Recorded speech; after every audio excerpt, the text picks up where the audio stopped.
전두환 전 대통령이 12.12 군사반란에 성공한 것은 하나의 후배들의 도움이 매우 컸습니다. 특히 두 허씨인 허화평과 허삼수는 오공을 만든 창업공신이었죠.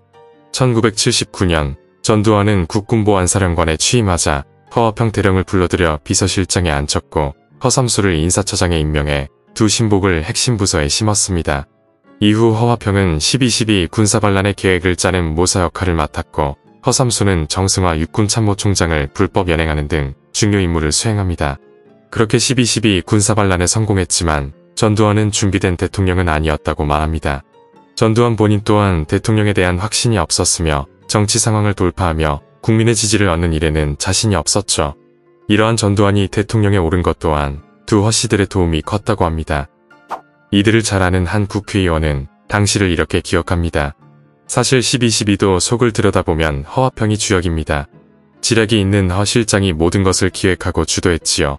전두환 사령관은 업혀간 겁니다. 대통령으로 가는 과정도 마찬가지입니다.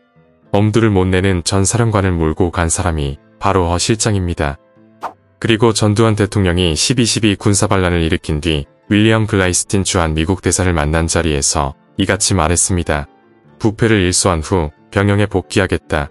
이 말 또한 전두환 대통령이 즉흥적으로 한 말이 아니었고 허화평 실장이 작성한 교본에 있던 대사였죠.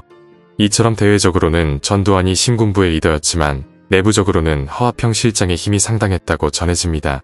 이후 전두환은 대통령직에 올랐는데 오공화국 초기에는 동료 군인들과 함께 집단 지도체제 비슷한 시스템을 만들었습니다. 당시 전두환 대통령은 절대 권력자는 아니었고 권력을 잡는데 핵심 역할을 한 군인들과 동업자 관계였다고 전해집니다. 이 집단 지도체제 하에서 전두환 못지않은 큰 권력을 가진 사람들이 3어로 불린 허화평, 허삼수, 그리고 허문도였죠. 오늘은 오공의 실세였던 3어의 생애와 근황을 준비했습니다. 이야기 시작합니다. 오공의 창업 공신인 허화평과 허삼수는 6.4-17기 동기로 둘은 단짝이었고 언제나 함께였습니다. 허화평이 브레인이라면 허삼수는 추진력을 가진 무인으로 둘이 함께였을 때 시너지는 상당했습니다. 6.4-17기의 증언을 들어보면 허화평은 매우 똑똑하나 다른 사람들이 따르게 하는 카리스마와는 거리가 있었고 허삼수는 의협심이 강하고 운동에 관심이 많았으며 동기들이 잘 따르는 6.4-17기의 리더였다 말합니다. 6.4 졸업 후 공부를 잘했던 허화평은 작전 참모의 길을 걸었고 허삼수는 방첩대에서 활동하게 되었습니다. 특히 허삼수가 당시 모시던 상관이 바로 윤필용으로 윤필용은 허삼수를 매우 좋게 봤고 기회가 있을 때마다 허삼수를 적극 추천했다고 합니다.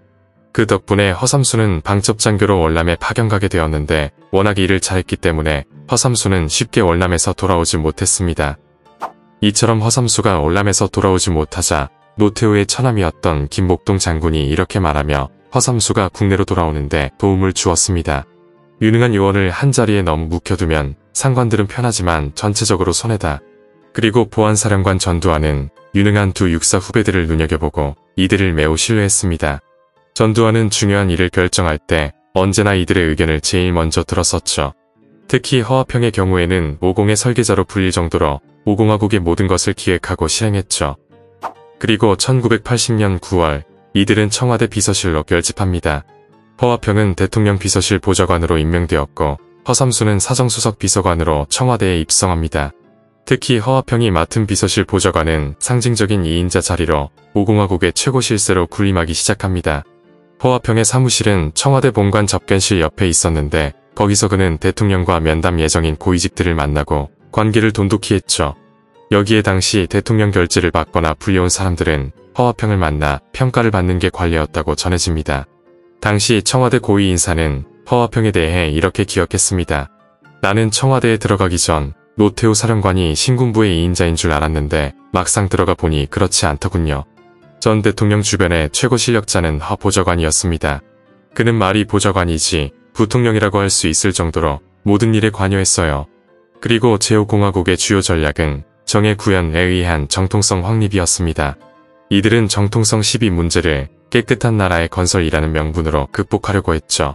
당시 허삼수는 이 전략에서 핵심 역할을 수행합니다. 허삼수는 부정축제자의 재산 환수, 공직자 및 언론인 숙청, 삼청교육, 과외금지 조치 등 사회 정화 작업을 무섭도록 추진했죠. 그리고 1980년 또 다른 허시인 허문도가 전두환에게 발탁되며 3어가 완성됩니다.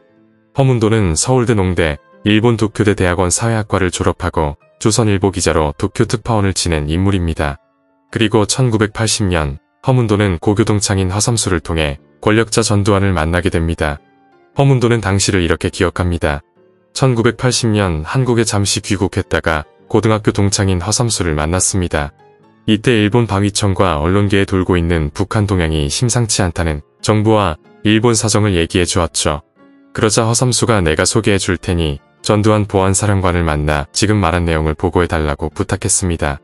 이때 전두환의 눈에 들게 된 허문도는 대통령 비서실 비서관에 임명되며 권력의 핵심으로 떠오르게 됩니다. 그리고 허문도는 훗날 두고두고 논란이 되는 언론 통폐합을 진행합니다. 전두환 정권의 중심으로 들어가는데 성공한 허문도의 머릿속에는 언론 통폐합을 하겠다는 소신이 있었습니다. 쉽게 말하면 말을 잘 듣는 언론사는 몇 개 남겨두고 나머지 언론사들을 정리하는 것이었죠. 허문도는 이에 대해 이렇게 말합니다. 기자 생활을 할 때부터 사이비와 공갈 기자 등이 활개치는 것을 보고 이 상태로는 안 되겠다는 생각을 가지고 있었습니다. 언론사 난립으로 사원들에게 월급도 못 주는 경영주가 있었고 사이비 기자가 넘치는 언론사는 기생충이라고 생각했습니다. 그렇게 언론 통폐합에 대한 계획을 수립하기 시작했고 이를 실행에 옮기기로 결심합니다.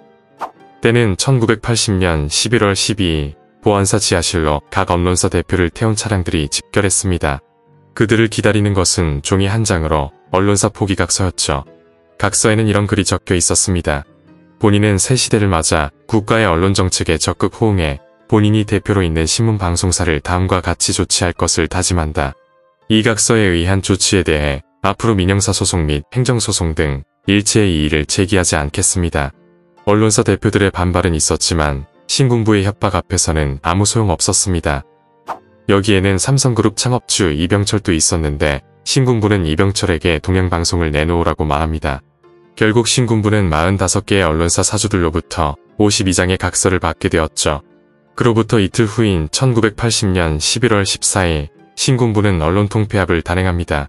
삼성그룹 소유였던 동양방송이 역사의 무대에서 사라지고 대신 국영방송인 KBS로 통합되었습니다.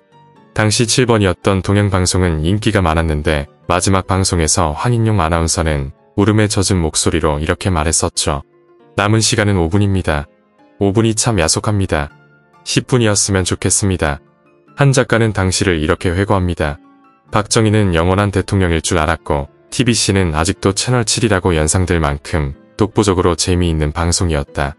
그리고 정치에 비판적이었던 기독교 방송은 보도 기능을 없애고 선교 방송만 남겨두었습니다. 통신사의 경우 오랫동안 합동통신과 동양통신이 활약해왔는데 연합통신 하나로 통합되었고 나머지 군소통신사는 없어졌죠. 지방신문사는 일도 일지 원칙에 따라 부산의 유력지 국제신문은 부산일보에 흡수되었고 경남일보는 경남매일신문에 들어갔고 광주에서도 전남매일신문이 전남일보로 통합됩니다. 그리고 이 과정에서 언론인 1000명 이상이 해직당했고 쫓겨난 기자들은 술에 취한 채 악을 쓰며 거리를 헤매곤 했죠. 그리고 1981년 5월에는 5.18 민주화운동 1주년에 대한 학원가의 저항을 약화시키기 위한 목적으로 서울 여의도 광장에 수천 명을 동원해 문화축제 국풍8일을 기획합니다. 당시 국풍 8일은 전국 194개 대학의 6천여 명의 학생들과 연예인이 참여해 총 659회의 공연을 벌였고 1000만 명에 이르는 대규모 인원이 행사에 참여합니다. 이때 가장 인기를 끌었던 건 젊은이 가요제였는데 잊혀진 계절로 유명한 가수 이용이 이 대회를 통해 데뷔합니다. 주변 버스 노선이 여의도까지 연장 운행됐으며 여의도 주변의 통금도 일시적으로 해제되기도 했죠. 그리고 시간이 흘러 신군부를 단죄하기 위한 오공 청문회가 열렸고 허문도는 증인으로 나와서 이렇게 말하며 파문을 일으킵니다. 언론 통폐합은 잘한 일이다. 전두환 대통령은 난세를 치세로 바꾼 영웅이다. 1982년 전두환 정권에는 위기가 여러 차례 찾아옵니다. 먼저 미국의 5.18 진압 묵인에 대한 분노로 부산 미국문화원 방화 사건이 일어났으며 우순경 사건이 발생하며 민심이 크게 동요합니다. 여기에 전두환 정권은 김대중 문제로 국제사회로부터 큰 압박을 받고 있었습니다. 당시 김대중은 내라는 모죄로 사형이 확정된 상황이었는데 국제사회는 김대중에 대한 구명을 촉구했습니다. 김대중이 최후 진술에서 이렇게 말한 것이 알려지면서 김대중에 대한 동정 여론은 더욱 확산되었죠. 나는 먼저 죽지만 먼저 죽은 나를 생각해서 이 땅에서 다시는 정치보복이 없도록 해달라. 미국 대통령 로널드 레이건은 김대중을 구명할 것을 전두환에게 요구했고 미국 부통령 엘 고어도 김대중의 석방을 촉구하는 항의서한을 전두환에게 발송합니다. 심지어 교황 요한 바오로 2세도 2차례 서한을 보내 김대중을 선처해달라고 촉구했죠. 결국 이런 국제적인 압력으로 전두환은 한 가지 조건을 걸고 김대중과 협상합니다. 김대중이 조용히 한국을 떠나 미국으로 가기만 한다면 더 이상 주변 사람들을 탄압하지 않겠다는 것이었죠. 그렇게 1982년 12월 김대중은 미국행 비행기에 올라 자유의 몸이 되었습니다. 그리고 두 허씨들이 몰락한 배경은 82년 5월에 일어난 단군 이래 최대 어음사기 사건이었습니다. 당시 장영자는 자금 사정이 안 좋은 기업에 돈을 빌려준 뒤 채권액의 2배 내지 9배에 달하는 어음을 받았고 이렇게 확보한 7천억 원의 어음을 현금으로 할인해 물 쓰듯 쓰고 다녔습니다. 결국 대형 금융사고가 터지면서 기업들은 부도를 맞고 국민들은 허탈감에 빠졌습니다. 국민들이 더욱 어이없었던 것은 장영자의 인맥이었습니다. 그는 전두환의 처속 부인 이규광의 처제였죠. 당시 전두환 정권은 정의사회 구현을 표방했는데 대통령 부인의 친인척이 사건에 연루되면서 치명타를 입게 됩니다. 그리고 허화평과 허삼수는 장영자 사건이 발생하자 이순자족을 공격하는 기회로 삼았습니다.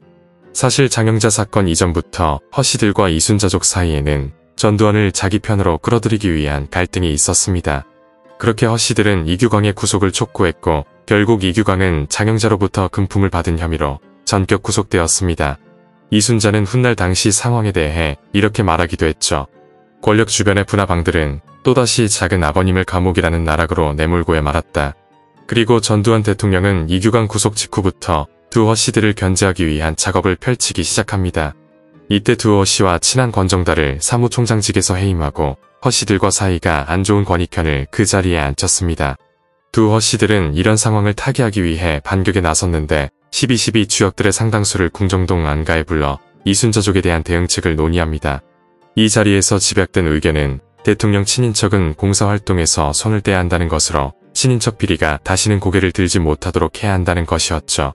그리고 이 회의 내용은 노태우 당시 내무부 장관을 통해 전두환 대통령에게 보고됩니다. 이를 들은 전두환 대통령은 대노했고 허씨들이 너무 커져 자신까지 위협할지도 모른다고 우려했습니다. 당시 청와대 고위 인사는 이에 대해 이렇게 말했습니다. 그 모임을 계기로 허씨들을 그냥 놔둘 수 없다는 생각을 굳힌 것 같습니다. 얼마 후 전 대통령은 허화평 씨를 청와대 본관에서 별관으로 내려보냅니다.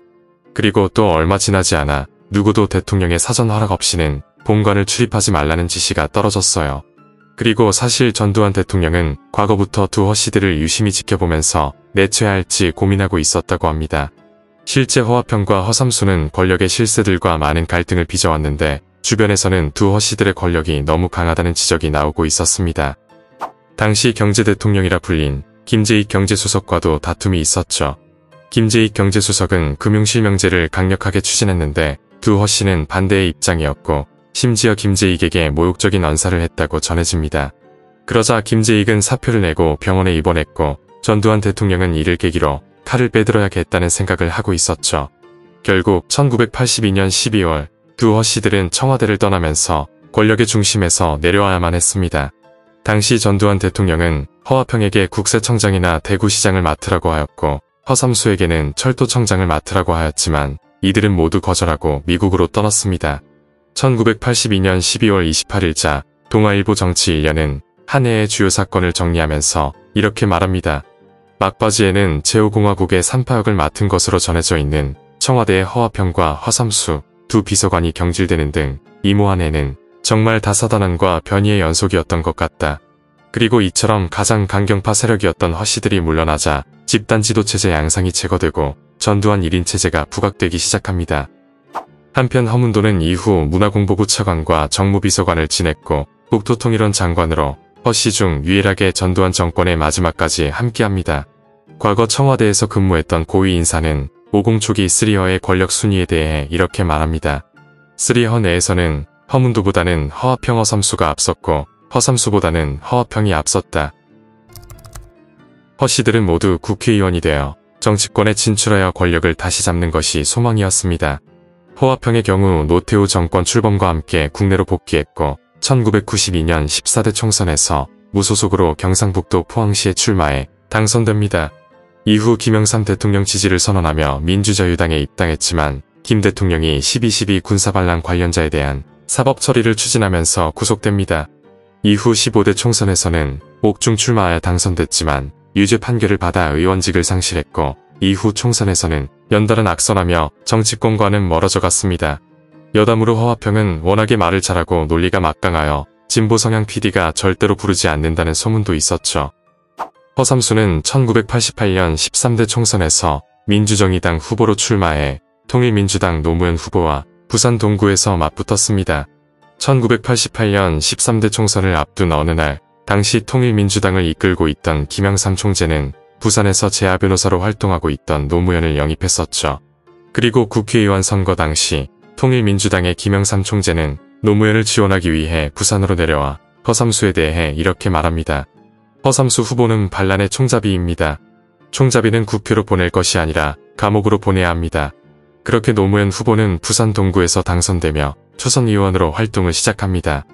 허삼수는 이후 14대 총선에서 민주자유당 후보로 출마했고 노무현 후보와 재대결을 펼쳤는데 정치 상황은 많이 달라져 있었습니다. 1990년 김영삼의 통일민주당은 노태우의 민정당, 김종필의 공화당과 3당 합당을 통해 민자당으로 변해 있었습니다. 당시의 YS는 호랑이를 잡으려면 호랑이 굴에 들어가야 한다는 말로 3당 합당의 불가피성을 역설했지만 노무현 의원은 3당 야합에 불과하다면서 민자당 합류를 거부하고 이른바 꼬마민주당에 남는 선택을 했죠. 그렇게 노무현은 김대중이 이끌던 민주당 후보로 재선을 노리고 있었습니다. 그리고 이번에는 민주자유당의 김영삼 총재는 노무현이 아니라 허삼수를 지원하기 위해 부산으로 내려와 이렇게 말했습니다. 허삼수 씨는 충직한 군인입니다. 허삼수 씨를 뽑아주시면 제가 중히 쓰겠습니다. 저를 대통령으로 만들어 주시기 위해서도 허삼수 씨를 국회의원으로 뽑아주십시오. 결국 허삼수는 노무현 후보와 재대결을 펼친 끝에 64%의 득표율로 완승하며 당선됩니다. 노무현 대통령은 훗날 낙선의 원인에 대해 이렇게 말했습니다. 낙선의 원인은 노무현이를 밀어주면 DJ가 대통령이 된다. YS를 대통령으로 만들려면 미워도 허삼수를 찍어야 한다. 이번엔 후보를 보고 찍는 게 아니다라는 것이 부산 사람들의 의식에 있었다. 결국 선거는 YS가 좌천동 증산공원에 들러 허삼수 씨의 손을 번쩍 드는 것으로 이미 끝나버렸다. 그리고 허삼수는 15대 총선에서는 무소속으로 출마했지만 낙선하였고 이후 더 이상 정치판에 뛰어들지 않았습니다. 여담으로 2002년 당시 민주당의 대통령 후보가 된 노무현은 YS의 상도동 자택을 방문합니다. 1990년 3당 합당 이후 12년 만의 만남이었죠. 당시 노무현은 YS가 1989년 일본 출장 때 선물로 준 손목시계를 차고 YS에게 내보이며 이렇게 말했습니다. 총재님을 비난하고 다닐 때는 시계를 풀어서 장롱 안에 넣어두기도 했지만 총재님 생각날 때는 꼭 차고 다녔다. 지나고 보니 내 생각만 맞는 것 같지도 않다. 그러나 이 YS 시계 사건은 노무현 후보에게 역풍을 가져다 주었는데 3당 합당은 야합, 삼김시대 청산을 외치던 정치인 노무현의 이미지를 스스로 부정하는 사건으로 지지자들은 받아들였었죠. 그리고 허문도의 경우에는 1996년 14대 총선에서 무소속으로 출마했지만 낙선했고 1998년 경남지사 선거에서도 무소속으로 출마했지만 고배를 들었습니다. 그리고 다음 해인 1999년 허문도는 불교 텔레비전 신임사장으로 선임되면서 언론계에 복귀했다가 큰 비난을 받게 됩니다. 당시 노조와 언론단체, 불교계 반발 등으로 6개월 만에 이사회에서 해임되고 말았었죠. 그리고 12.12 군사반란과 우공화국 탄생의 주역들이 하나둘 세상을 떠나기 시작합니다. 허문도는 2016년 76세로 쓰리어 중 가장 먼저 세상을 떠났습니다. 그리고 2021년 10월 노태우 대통령이 별세하자 허화평은 장례위원을 맡게 됩니다.